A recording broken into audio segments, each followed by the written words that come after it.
श्री कृष्ण गोविंद हरे मुरारी, हे नाथ नारायण वासुदेव, हे नाथ नारायण वासुदेव, हे नाथ नारायण वासुदेव।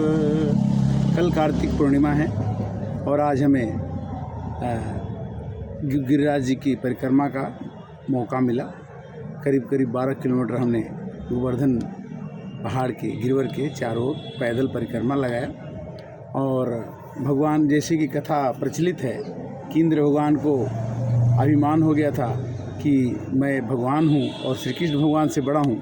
श्री कृष्ण भगवान ने मथुरा वासियों को समझा दिया कि श्री कृष्ण से बड़ा कोई नहीं है, और उन्होंने अपने कानी उंगली पर 7 दिन तक इस गिरवर को उठा के रखा और यहाँ के लोगों को बचाया। बाद में श्री कृष्ण भगवान ने इंद्र भगवान को समझाया कि अभिमान मैं किसी को नहीं रहने देता। बलि ने अभिमान किया कि मैं निश्चरों का राजा हूँ और देवताओं पर मेरा प्रभुत्व हो जाएगा। इस तरह से बलि 99 यज्ञ कर चुके थे, एक यज्ञ बाकी था, तो उनका अभिमान तोड़ने के लिए भगवान ने वामन का रूप धारण किया। हिरण्यकश्यप ने कहा कि मैं ही सबसे बड़ा हूँ। प्रहलाद को बोला कि तुम हिरण्यकश्यप जपो, ओम नमो भगवते वासुदेवाय मत जपो। तो प्रहलाद जी ने कहा कि नहीं, हम तो आप मेरे पिताजी ज़रूर हैं, किंतु मैं ओम नमो भगवते वासुदेवाय जपूँगा और मेरा भगवान सब जगह है। हिरण्यकश्यप को भी उन्होंने बताया। जहाँ जहाँ भी अभिमान हुआ, नारद जी को अभिमान हो गया कि मैं तो बहुत कामदेव को जीत लिया और मैं सब कुछ कर सकता हूँ। तो इस तरह से ये गिरिराज जी जहाँ मैं आज बैठा हूँ, आज मैंने परिक्रमा किया। भगवान की असीम अनुकंपा है कि ब्रज की रज में रसखान कवि थे, जो मुस्लिम कवि थे, उन्होंने लिखा कि मानुष हो तो बसो रस खानी बसो ब्रज गोकुल गाँव के ग्वारन। कहते कि हम मनुष्य बने तो अगले जन्म में हम ब्रज में पैदा हों, और जो पशु हों तो बसेर करूं नित नंद के धेनु मझारन। और नंद के जानवर बनना हो तो गाय बनूं और बाबा नंद की गायों के साथ चरूं। मतलब पेड़ भी हूँ, धूल भी हूँ। एक बार मुक्ति ने भगवान श्री कृष्ण से पूछा कि मेरी मुक्ति कैसे होगी, तो भगवान ने कहा कि देखो तुम ब्रज की रज लगा लो तो तुम्हारी मुक्ति हो जाएगी। तो ब्रज की रज में, ब्रज के धूल के कण में इतना आनंद है कि यहाँ पर आते ही लोग श्री राधे श्री राधे श्री राधे करते हैं। कोई श्री कृष्ण का नाम नहीं लेता। कृष्ण का नाम लेने से बेटा अच्छा समझते हैं लोग कि राधे राधे बोलें, राधे राधे करते हैं और भगवान आ जाते हैं। भगवान श्री कृष्ण 16 कलाओं से युक्त हैं और भगवान को याद करते ही राधा जी आ जाती हैं। राधा जी को याद करने से श्री कृष्ण भगवान आ जाते हैं।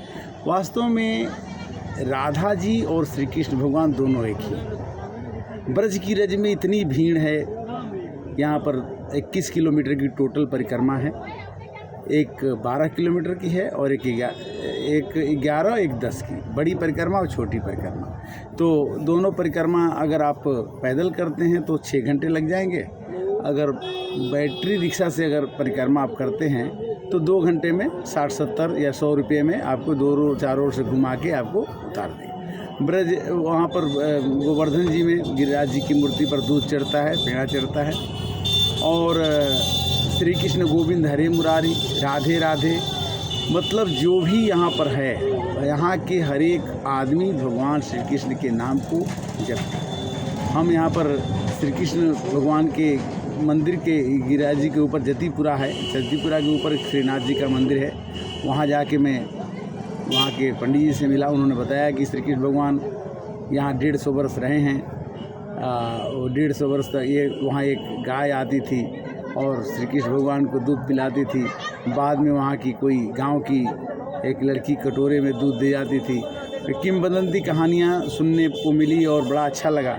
तो श्री कृष्ण भगवान की आभा से और आने से, मिलने से, जब कभी भी आपको समय मिले जीवन में तो मथुरा, वृंदावन, गोकुल, बरसाना यहाँ एक बार आएँ तो मन को पवित्र तो होगा, मन पवित्र होगा, तन पवित्र होगा। और प्रयाग, काशी है, किंतु श्री कृष्ण भगवान ने मथुरा को और गोकुल को, बरसाना को ऐसा बना दिया है कि इसके रज में ब्रज की परिक्रमा 84 कोस की मानी जाती है, नहीं 240 किलोमीटर के आसपास में। और गिरिराज जी की परिक्रमा आपको मानी जाती है वो 21 किलोमीटर की। यानी यहाँ हर एक महीने में एकादशी से लेकर के पूर्णिमा तक लोग खूब परिक्रमा करते हैं, खूब भीड़ होती है और लोगों की आस्था है। आस्था से बन के दुनिया में कुछ भी नहीं है। अगर जिसके बिना श्रद्धा के तो बिना भक्ति नहीं होगी, और बिना भक्ति के सत्संग के बिना भक्ति नहीं होगी। यानी एक दूसरे से ऐसे जुटे हुए हैं कि बिनु सत्संग न हरि कथा, तेहि बिनु मोहन भाग, और मोह गए बिनु राम पद, होई न दृढ़ अनुराग, मिलहि न रघुपति बिनु अनुरागे, किए जोप जप तप मत भागे। एक बार आप श्री कृष्ण जी के नाम से, राधे जी के नाम से जुट जाएंगे तो आपको ऐसा लगेगा कि आपका सब काम बड़ी मधुरता के साथ, बड़ी शालीनता के साथ, बड़ी विनम्रता के साथ होते जा रहा है। जीवन में कसमकस, जीवन में अवसाद। गीता कहती है कि जितने भी मेरे नाम की चर्चा तुम कर सकते हो, पूजा भले मत करो, मेरे नाम की चर्चा करो, उससे मैं प्रसन्न होता। क्यों? कि जब तुम जो जानत सोई देहि जनाए, जानत तुम्हीं होई जाए, जान